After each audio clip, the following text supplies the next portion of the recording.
Hello दोस्तों, welcome to our YouTube channel. आज हम लोग क्लास 9th में मॉडल सेट साइंस में पहला सेट करने वाले हैं।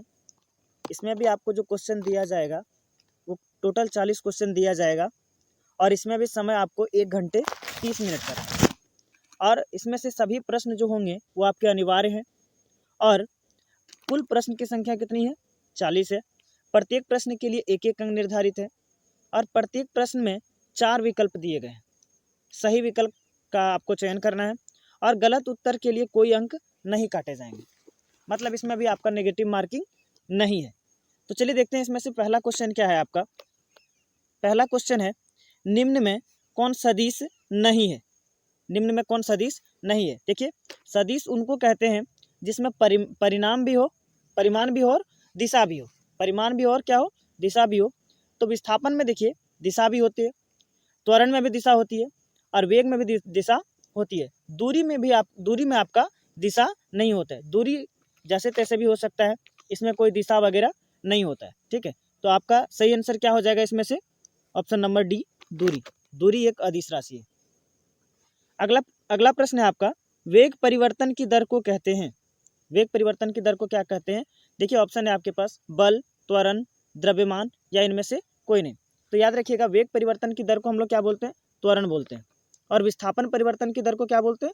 वेग बोलते हैं। और याद रखिएगा, दूरी परिवर्तन की दर को क्या बोलते हैं हम लोग? चाल बोलते हैं। अगला प्रश्न है आपका, चाल और वेग का मात्रक होता है। देखिए, चाल और वेग का जो मात्रक होता है उसमें से आपका दोनों का मात्रक क्या हो जाता है? Metre per second. Option number ए। अगला प्रश्न है आपका, ओडोमीटर मापता है। ओडोमीटर देखिए, गाड़ी में जो लगा रहता है दूरी मापने के लिए, उसी को हम लोग क्या बोलते हैं? ओडोमीटर। तो एक प्रकार से गाड़ी में जो ओडोमीटर होता है वो मेरा क्या मापता है? दूरी मापता है। ठीक है। अगला प्रश्न है आपका, 20 मीटर प्रति सेकंड का किलोमीटर पर आवर में मान कितना होगा? देखिए, मीटर पर सेकंड में आपको दे रखा है और आपको चेंज किस में करना है? किलोमीटर पर आवर में। तो देखिए, जब भी आपको क्या दिया रहे, मीटर पर सेकंड में दिया रहे, ठीक है, और किलोमीटर में चेंज करना हो तो आपको क्या करना है? सीधा सा किलोमीटर पर आवर में चेंज करने के लिए आपको क्या करना होगा? 18/5 से आपको क्या करना होगा? इसमें गुना कर देना होगा। तो 5 से देखिए ये कट जाएगा, 5 से 20 आपका कितने बार में? 4 बार में। 18 चुके कितना हो जाएगा? 72 किलोमीटर पर आवर। देखिए 72 किस में से दे रखा है आपको? ऑप्शन नंबर बी में। तो सही आंसर हो जाएगा इसका ऑप्शन नंबर बी। अगला प्रश्न है, एक कार की चाल 15 मीटर की दूरी तय करने में 18 किलोमीटर प्रति घंटा से 36 किलोमीटर प्रति घंटा हो जाती है, तो कार का त्वरण कितना होगा? देखिए, आपको यहाँ पे देखिएगा मात्रक का बहुत ज़्यादा मतलब मायने रखता है। यहाँ पे क्या करना है? देखिए, पहले आपको इसमें भी आपको दे रखा किलोमीटर प्रति घंटा में और आपको इसको चेंज किस में करना होगा? आपको मीटर पर सेकंड में।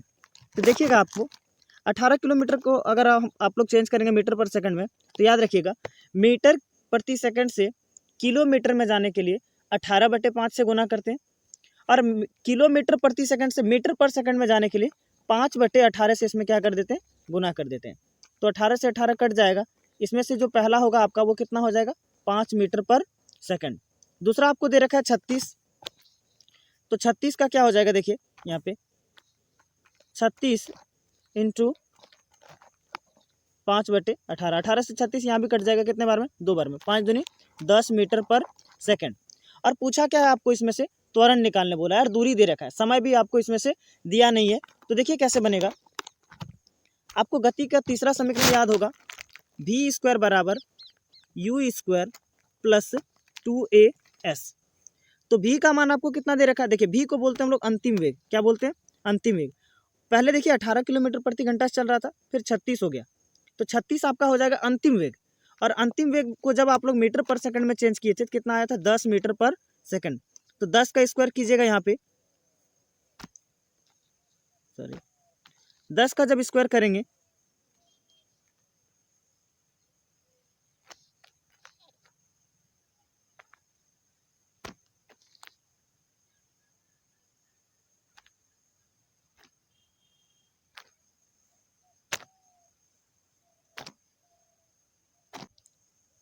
तो चलिए आगे देखते हैं हम लोग। जैसे देखिए यहाँ पे v का स्क्वायर था, तो v का मान जब हम लोग 10 रखे, 10 का स्क्वायर करेंगे 100 आ गया। ठीक, u का मान आपको दे रखा था, u आपको दे रखा था 5, तो 5 का स्क्वायर किए 25 आ गया। फिर आगे आपको दे रखा था 2, 2 का 2 रहने दिए, a का a रहने दिए। s का मान आपका कितना हो गया? 15, दूरी आपको 15 दे रखा था, तो 15 और 2 को गुना किए 30 हो गया, 25 इधर प्लस में था, इधर आपका माइनस में आ गया, तो 100 में से 25 घटा दिए 75, और 30 इधर गुना में था, इधर भाग में आ गया, 15 से कट जाएगा, 15 दूनी 30, 15 पचे 75, जब इसको कटाइएगा तो आएगा आपका कितना 2.5 मीटर पर सेकंड स्क्वायर।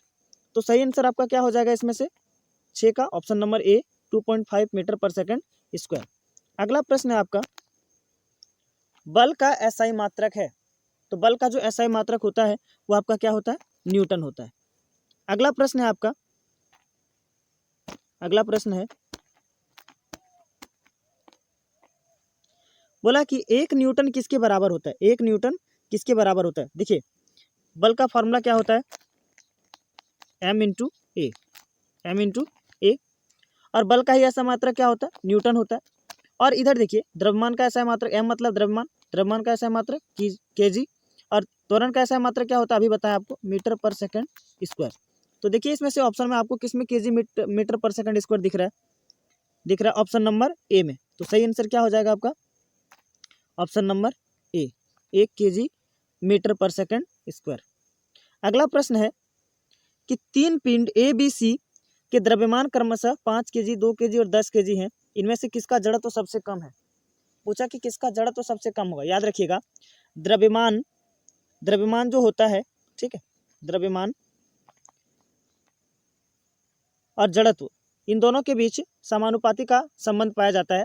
मतलब अगर द्रव्यमान बढ़ेगा तो जड़त्व भी बढ़ेगा, द्रव्यमान घटेगा तो जड़त्व भी क्या होगा, घटेगा। तो इसमें आपको पूछा कि जड़त्व सबसे कम किसका होगा, तो जिसका द्रव्यमान कम उसका जड़त्व भी क्या होगा, कम होगा।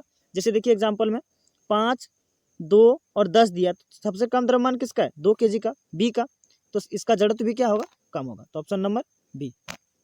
अगला प्रश्न है, 1 केजी द्रव्यमान पर 1 न्यूटन बल लगाने पर उत्पन्न त्वरण कितना होगा। देखिए त्वरण का सूत्र क्या होता है, मीटर पर सेकंड स्क्वायर, त्वरण का सूत्र क्या होता है, मीटर पर सेकंड स्क्वायर। और आपको थोड़ा देर पहले बताएं एफ इक्वल टू क्या होता है, एम इंटू ए। आपको दे रखा है 1 केजी द्रव्यमान है, ठीक, और तो आपको बल भी कितना दे रखा है, 1 न्यूटन, ठीक है, और द्रव्यमान भी कितना दे रखा है, 1।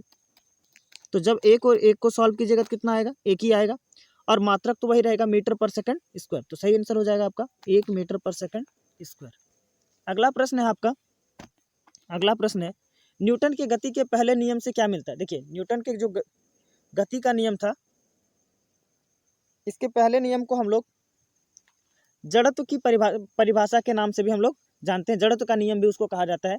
तो जड़त्व का परिभाषा यही से मिलता है हम लोग को, गति के पहले नियम से।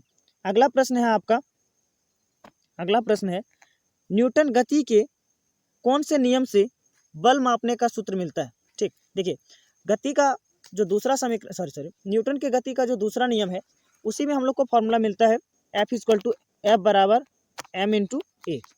ठीक है, एफ बराबर एम इंटू ए। तो दूसरे नियम से ही हम लोग क्या करते हैं, बल मापने का सूत्र ज्ञात कर पाते हैं। अगला प्रश्न है, जी का मान होता है। देखिए जी को हम लोग गुरुत्वीय त्वरण बोलते हैं, और यहाँ भी त्वरण आ गया, तो त्वरण का ऐसा मात्रक आपको पता है मीटर पर सेकंड स्क्वायर होता है। तो देखिए सही ऑप्शन किसमें आपको दिख रहा है, मीटर पर सेकंड स्क्वायर। इसमें से 2 ऑप्शन है, एक है 9.8 और एक है 98। ठीक है, तो याद रखिएगा जी का मान जो होता है वो कितना होता है, 9.8 मीटर पर सेकंड स्क्वायर। याद रख लीजिएगा इसको, 9.8 मीटर पर सेकंड स्क्वायर। अगला प्रश्न है, 60 केजी द्रव्यमान के किसी मनुष्य का चंद्रमा पर भार कितना होगा। देखिए बोला है कि चंद्रमा पर भार कितना होगा, 60 केजी द्रव्यमान है, तो भार निकालेंगे पहले पृथ्वी पर कितना हो जाएगा, तो W बराबर क्या होगा, m इंटू जी। m का मान आपको दे रखा है 60, g का मान आपको दे रखा है कितना लेना है, 10 लेना है, तो पृथ्वी पर भार उसका कितना हो जाएगा, 600 न्यूटन। कितना होगा, 600 न्यूटन, 600 न्यूटन। अब याद रखिएगा, देखिए इसको नीचे सॉल्व कर दे रहे हैं, चंद्रमा पर जो भार होता है वो पृथ्वी के भार का 1/6 गुना होता है, 1/6 गुना। पृथ्वी पर कितना था, 600, और चंद्रमा पर कितना होगा, सॉरी यहाँ पे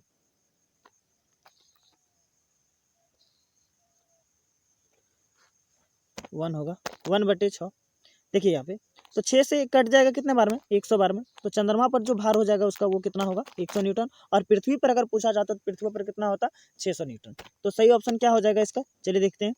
ऑप्शन नंबर सी 100 न्यूटन। अगला प्रश्न है, शरबत बनाते समय पानी में चीनी मिलने पर चीनी पानी में मिल जाता है, वह यह पदार्थ के कणों के किस गुण को दर्शाता है। देखिए, चूंकि उसके बीच में क्या होता है, रिक्त स्थान होता है, जिसके कारण वो एक दूसरे में क्या हो जाते हैं, मिल जाते हैं। तो देखिए ऑप्शन ए में आपको दे रखा है, पदार्थ के कणों के बीच रिक्त स्थान होते हैं, जिसके कारण क्या होते हैं, एक दूसरे में मिल जाते हैं। तो सही आंसर क्या हो जाएगा आपका 15 का ये। अगला प्रश्न है, निम्नलिखित में से कौन पदार्थ का उदाहरण है, कौन पदार्थ का उदाहरण है। देखिए, विचार, शीत, पेयजल, स्नेह। तो सही आंसर क्या होगा इसमें से, शीतल पेय। ठीक है, शीतल पेय, जिसको हम लोग पानी वगैरह के रूप में पीते हैं, द्रव के रूप में पीते हैं। ठीक है, तो ये आपका क्या हो जाएगा, या फिर ठंडा बोल सकते हैं जिसको। ठीक है, अगला प्रश्न है आपका, दो विभिन्न पदार्थों के कणों का स्वतः मिलना क्या कहलाता है। देखिए, जब भी दो विभिन्न पदार्थ के कण स्वतः मिलते हैं तो उसको हम लोग क्या बोलते हैं, विसरण बोलते हैं। क्या बोलते हैं, विसरण। याद रखिएगा इसको, क्या बोलते हैं, विसरण। अगला प्रश्न है, किसी तत्व की द्रव्यमान प्रति इकाई आयतन को क्या कहते हैं। देखिए, द्रव्यमान प्रति इकाई आयतन को बोला गया है। तो द्रव्यमान प्रति इकाई आयतन, जैसे देखिए ये हो गया द्रव्यमान प्रति इकाई आयतन को क्या बोलते हैं हम लोग, भी। और इसको हम लोग बोलते हैं क्या, रो। रो का फॉर्मूला होता है rho equal to M bye भी। और इसी को हम लोग क्या बोलते हैं, घनत्व। क्या बोलते हैं, घनत्व। तो चलिए देखते हैं इसमें आंसर कहाँ, घनत्व है या नहीं है, देखते हैं। देखिए, ऑप्शन नंबर ए में आपका घनत्व है। सही आंसर क्या हो जाएगा, घनत्व। द्रव्यमान प्रति इकाई आयतन को क्या बोलते हैं हम लोग, घनत्व बोलते हैं।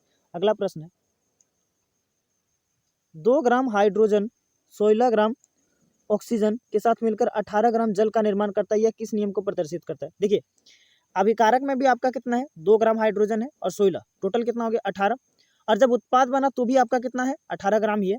मतलब ये क्या कर रहा है कि द्रव्यमान संरक्षण के नियम को क्या कर रहा है, पालन कर रहा है।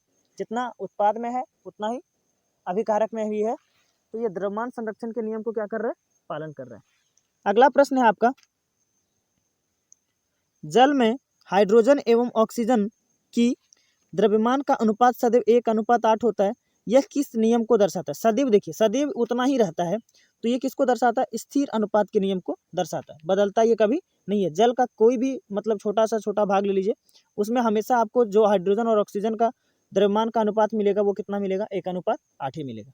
ठीक है, अगला प्रश्न है, परमाणु त्रिज्या को किस मात्रक में मापते हैं हम लोग। याद रखिएगा, परमाणु त्रिज्या को मात्र हम लोग किस में मापते हैं, नैनोमीटर में मापते हैं। अगला प्रश्न है, परमाणु द्रव्यमान को किस इकाई में मापते हैं। याद रखिएगा, इसको हम लोग किस में मापते हैं, यू में मापते हैं। अगला प्रश्न है, किसी पदार्थ का सूक्ष्मतम कण जो स्वतंत्र रूप में रह सकता है वो क्या कहलाता है। याद रखिएगा, उसको हम लोग क्या बोलते हैं, अणु। वैसे तो सूक्ष्मतम क्या होता है, परमाणु होता है, लेकिन ये आपका स्वतंत्र रूप में नहीं होता है। अणु आपका किस में होता है, स्वतंत्र रूप में होता है। अगला प्रश्न है, जल की परमाणुकता कितनी है। परमाणुकता मतलब किसी तत्व या यौगिक में उसके कितने परमाणु हैं, उसको हम लोग क्या बोलते हैं, परमाणुकता बोलते हैं। तो जल का सूत्र क्या होता है, H2O। इसमें हाइड्रोजन के कितने परमाणु हैं, 2, ऑक्सीजन के कितने, 1, टोटल कितने हो गए, 3। तो सही आंसर क्या होगा आपका, ऑप्शन नंबर सी। अगला प्रश्न है, निम्नलिखित में से किस यौगिक की परमाणुकता 5 है। याद रखिएगा, अमोनिया का, देखिए अभी बताएं आपको, किसी पदार्थ में या किसी तत्व में जितना परमाणु संख्या होगा उसी को हम लोग क्या बोलते हैं, परमाणुकता। तो देखिए यहाँ पे अमोनिया दे रखा है, अमोनिया का सूत्र होता है क्या, NH3। तो ये तो नहीं होगा, नाइट्रोजन 1, हाइड्रोजन 3, टोटल 4 हो गया। Carbon dioxide CO2, oxygen 2, carbon 1, इसमें भी 3 ही है। जल का तो अभी बताएं 3 ही है। तो एक ही बच गया इसमें से, क्या, कैल्शियम कार्बोनेट। याद रखिएगा, कैल्शियम कार्बोनेट का सूत्र क्या होता है, CaCO3। ठीक है, CaCO3। देखिए यहाँ पे ऑक्सीजन 3 है, कार्बन 1, 4 और एक कैल्शियम 5। तो किसका हो जाएगा, कैल्शियम कार्बोनेट का।